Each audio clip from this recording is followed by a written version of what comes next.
نحمده ونصلي على رسوله الكريم اما بعد بسم اللہ الرحمن الرحیم اللہم صلی وسلم علی نبینا محمد۔ ناظرین کرام السلام علیکم ورحمۃ اللہ وبرکاتہ۔ اعوذ باللہ من الشیطان الرجیم بسم اللہ الرحمن الرحیم۔ ان اللہ عالم غیب السماوات والارض، بے شک اللہ آسمان و زمین کی غیب کی باتیں جاننے والا ہے۔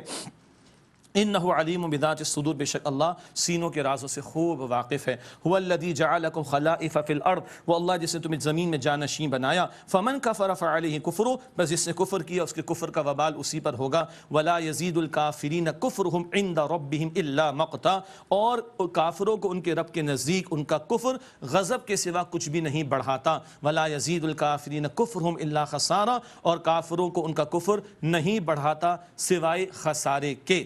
قل ارائیتم شرکاءکم الذین تدعون من دون اللہ، اے نبی علیہ السلام فرمائیے کیا تم نے اپنے شریکوں کو دیکھا جن تم اللہ کے سوا پکارتے ہو؟ ارونی ماذا خلقوا من الارض ام لہم شرک فی السماوات، مجھے بھلا دکھاؤ تو صحیح انہوں نے زمین سے کیا پیدا کیا ہے، یا آسمانوں کے بنانے میں ان کا کوئی حصہ ہے۔ ام آتیناہم کتابا فہم علی بینۃ من، یا ہم نے انہیں کوئی کتاب دے رکھی ہے کہ وہ اس کی بنیاد پر دلیل پکڑتے ہوں، کوئی دلیل ہے ان کے پاس تو پیش کریں، قطعا نہیں ہے۔ بل ان یعید الظالمون بعضهم بعضا الا غرورا، بلکہ ظالم ایک دوسرے سے وعدے نہیں کرتے دھوکے کے سوا کچھ بھی۔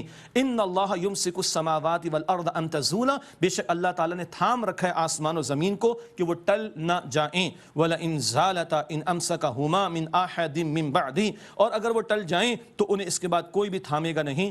إِنَّهُ كَانَ حَلِيمًا غَفُورًا، بے شک وہ اللہ بہت حلم والا بہت بخشنے والا ہے۔ وَأَقْسَمُوا بِاللَّهِ جَهْدَ أَيْمَانِهِمْ لَئِن جَاءَهُمْ نَذِيرٌ لَيَكُونُنَّ أَهْدَىٰ مِنْ إِحْدَى الْأُمَمِ، اور انہوں نے یعنی مشرکین مکہ انہوں نے اللہ کی بڑی سخت اور پرزور قسمیں کھائیں کہ اگر ان کے پاس کوئی ڈرانے والا آ جائے تو وہ ضرور ہدایت پانے والے ہو جائیں گے دنیا کی ہر امت سے بڑھ کر۔ ہمیں ہدایت کے لیے کوئی بندہ بھیج دیا جائے، ہمیں ڈرانا والا کوئی آ جائے مل جائے، ہم سب سے بڑھ کر ہدایت یافتہ ہو جائیں گے۔ فلما جاءہم نذیر ما زادہم الا نفورا، پھر جب ان کے پاس ایک نذیر ڈرانے والے رسول آئے تو ان میں بدکنے کے سوا کسی اور بات کا اضافہ ہی نہ ہوا۔ ہوا کیا تھا؟ تکبر کا معاملہ۔ چنانچہ آگے قرآن فرما رہا ہے استکبار فی الارض ومکر السیئ، دنیا میں اپنے آپ کو بڑا سمجھنے کی وجہ سے اور بری چال چلنے کی وجہ سے۔ ابو جہل جیسے لوگ تکبر پہچان گئے تھے نبی پاک علیہ السلام کو، مگر تکبر آڑے آ گیا، اگر ان کو رسول مان لے تو میں چھوٹا ہو جاؤں گا۔ کوئی سردار کہتے تھے اللہ تعالیٰ کو یتیم شخص ملا، استغفر اللہ کسی سردار کو رسول بناتا۔ یہ تکبر تعصب یہ ہمیشہ آڑے آیا ہے حق کی قبولیت میں۔ ولا یحیق المکر السیئ الا باہلہ، اور بری چال کا وبال صرف اس کے کرنے والے پر پڑتا ہے۔ فہل ینظرون الا سنت الاولین، تو کیا وہ صرف پہلوں کے دستور کا انتظار کر رہے؟ دستور سے مراد جیسے کہ طریقہ پہلے والوں کے لیے رہا۔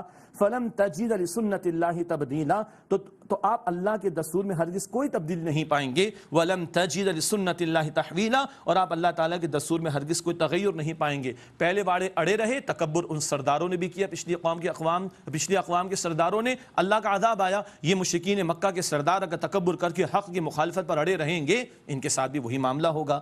اولم یسیروا فی الارض فینظروا کیف کان عاقبۃ الذین من قبلہم، کیا وہ زمین میں چلے پھرے نہیں کہ وہ دیکھتے کہ ان سے پہلے لوگوں کا انجام کیسا ہوا۔ ہسٹری اگر پڑھنی ہے تو انجام دیکھو لوگوں کا، اگر دنیا میں چلنا پھرنا ہے تو ذرا کھنڈرا دیکھو جا کے۔ آج سویلائزیشن تو لوگوں نے دریافت کر لی، فلاں علاقہ، ارے ٹنوں کے حساب سے اور منوں کے حساب سے سویلائزیشن دریافت کر لی، ذرا عبرت حاصل کرنے کو تیار نہیں کہ بڑی بڑی تہذیبیں کیوں مٹا دی گئیں۔ وَكَانُوا أَشَدَّ مِنْهُمْ قُوَّةً، اور وہ قوت میں ان سے بہت زیادہ تھے، ذرا دیکھو کیوں برباد کر دیے گئے۔ وَمَا كَانَ اللَّهُ لِيُعْجِزَهُ مِنْ شَيْءٍ فِي السَّمَاوَاتِ وَلَا فِي الْأَرْضِ، اور اللہ سبحانہ وتعالی ایسا نہیں کہ کوئی شے آسمانوں میں اور زمین میں اس کو عاجز کر دے۔ اور إِنَّهُ كَانَ عَلِيمًا قَدِيرًا، بے شک اللہ سبحانہ وتعالی علم والا ہے، قدرت رکھنے والا ہے، کوئی اس کے حکم کو ٹال نہیں سکتا، نہ آسمانوں میں نہ زمین میں۔ وَلَوْ يُؤَاخِذُ اللَّهُ النَّاسَ بِمَا كَسَبُوا مَا تَرَكَ عَلَى ظَهْرِهَا مِنْ دَابَّةٍ، اور اگر اللہ لوگوں کو ان کے اعمال کے سبب پکڑے تو نہیں چھوڑے کوئی بھی چلنے پھرنے والا زمین کی پشت پر۔ وَلَٰكِن يُؤَخِّرُهُمْ إِلَىٰ أَجَلٍ مُّسَمًّى، لیکن اللہ انہیں ایک مدت معین تک ڈھیل دیتا ہے۔ اللہ ایک ایک گناہ پر پکڑنے پر آئے، ایک باقی نہ چھوڑے زمین پر جاندار۔ اللہ اکبر، اللہ کی شان کریمی، فوراً نہیں پکڑتا، سب باتوں پر نہیں پکڑتا، مہلت دیتا ہے۔ فَإِذَا جَاءَ أَجَلُهُمْ، پھر جب آ جائے گی ان کی اجل، وقت معین، فَإِنَّ اللَّهَ كَانَ بِعِبَادِهِ بَصِيرًا، تو پھر بدلہ تو ملے گا، بے شک اللہ اپنے بندوں کو خوب دیکھنے والا ہے۔ الحمدللہ اللہ کی توفیق سے سورہ فاتر کا مطالعہ مکمل ہوا، اس کے بعد انشاءاللہ ہم سورہ یاسین کا مطالعہ کریں گے۔ ایک وقفہ اب ہم مطالعہ شروع کریں گے۔ سورہ یاسین سے ہم سبھی کو محبت ہے الحمدللہ۔ نبی مکرم علیہ السلام کے بعض ارشادات سے معلوم ہوتا ہے کہ آپ نے اس کو قرآن کا دل بھی قرار دیا ہے، اللہ اکبر۔ اور آپ نے یہ بھی ارشاد فرمایا کہ اپنے مردوں پر، یعنی جن کے موت کا وقت قریب ہو، ان کے سامنے سورہ یاسین کی تلاوت کیا کرو۔ بعض اہل علم نے مشورہ دیا کہ تلاوت بھی کی جائے، اس کا ترجمہ بھی سنا دیا جائے۔ کیوں؟ اس میں ہمارے بنیادی عقائد کا تذکرہ ہے، توحید کا بیان بھی ہے، آخرت کا بیان بھی ہے، رسالت کا بیان بھی ہے، تو اس اعتبار سے بڑا پیارا مقام ہے قرآن حکیم کا۔ آئیے اس کی تلاوت اور اس کے ترجمے کی طرف چلتے ہیں۔ سورہ یاسین کا مطالعہ شروع کر رہے ہیں۔ اعوذ باللہ من الشیطان الرجیم، بسم اللہ الرحمن الرحیم۔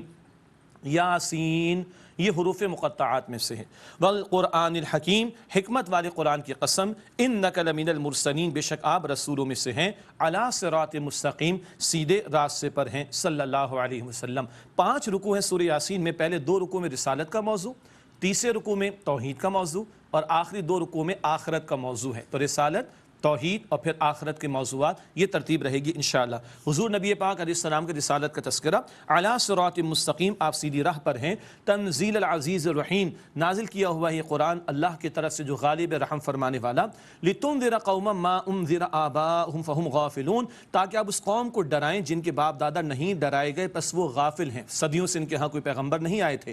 لقد حق القول علی اکثرہم فہم لا یؤمنون، یقیناً ان میں سے اکثر پر اللہ تعالیٰ کی بات ثابت ہو چکی ہے بس وہ ایمان نہیں لائیں گے۔ جو تکبر تعصب میں مبتلا ہو کر ہر دھرمی کا مظاہرہ کر چکے ہیں، اڑ چکے ہیں گمراہ ہونے پر، اللہ تعالیٰ اب ان کو ہدایت نہیں دے گا۔ انا جعلنا فی اعناقہم اغلالا فہی الی الاذقان فہم مقمحون، بے شک ہم نے ان کی گردنوں میں طوق ڈال دیے ہیں، پھر وہ تھوڑی تک اڑ گئے ہیں تو ان کے سر الٹ گئے ہیں، یعنی تکبر کے مارے ان کی گردنیں اکڑ چکی ہیں، اور یہ تکبر رکاوٹ بن گیا حق کی قبولیت میں۔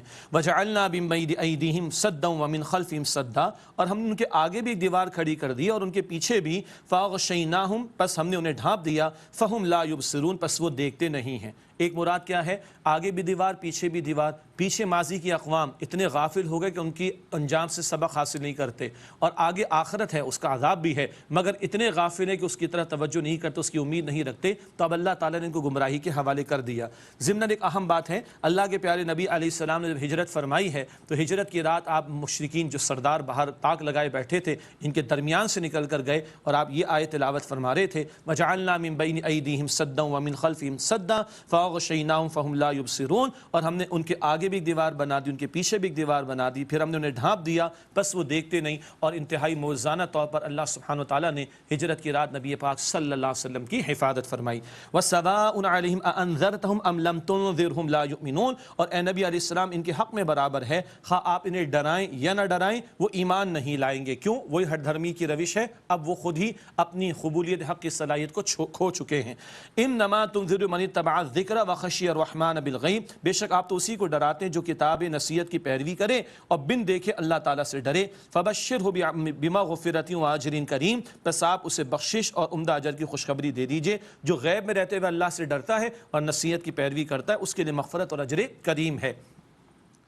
انا نحن نحیی الموتى ونکتب ما قدموا وآثارهم، بے شک ہم مردوں کو زندگی عطا کریں گے اور ہم لکھتے ہیں ان کے اعمال جو انہوں نے آگے بھیجے اور جو انہوں نے پیچھے اثرات چھوڑے ہیں۔ بہت اہم مقام ہے، جو کچھ بندے اعمال کر رہے ہیں اللہ وہ بھی لکھوا رہا ہے، فرشتے لکھ رہے ہیں، سب کچھ ریکارڈ پر ہے، اور جو پیچھے اعمال کے اثرات ہیں سبحان اللہ، صدقہ جاریہ کا عمل ہے تو اجر ملتا رہے گا، اسی طرح اچھا عمل کسی کو سکھا کر گئے، پیچھے لوگ عمل کر رہے ہیں، عمل جاری رہے گا، اور کوئی برا عمل سکھا کر کوئی گیا ہے تو گناہ جاریہ کا معاملہ بھی ہوگا، استغفر اللہ۔ تو اعمال بھی لکھے جا رہے ہیں اور اعمال کے جو اثرات پیچھے چھوڑ کر جا رہے ہو وہ بھی لکھے جا رہے ہیں۔ وَكُلَّ شَيْءٍ أَحْصَيْنَاهُ فِي إِمَامٍ مُبِينٍ، اور ہر شے کو ہم نے لوح محفوظ میں شمار کر رکھا ہے۔